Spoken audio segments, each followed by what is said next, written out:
Bakit ka ba nagpo-procrastinate?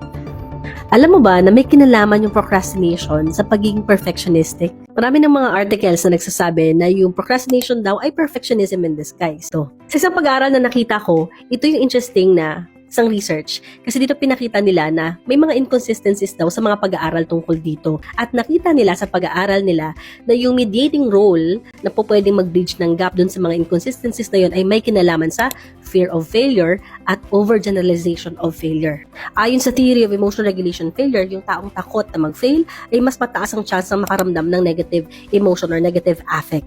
At yung taong gustong iwasan yung ganitong klaseng pakiramdam ay gumagamit ng pag-iwas as coping strategy.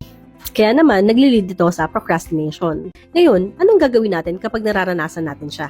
Gawin nating realistic yung expectation natin. Huwag natin masyadong i-paint sa mind natin yung sobrang perfect na outcome. Kung minsan sa sobrang perfect na outcome, masyado siyang grand, ang hirap niyang i-translate into action.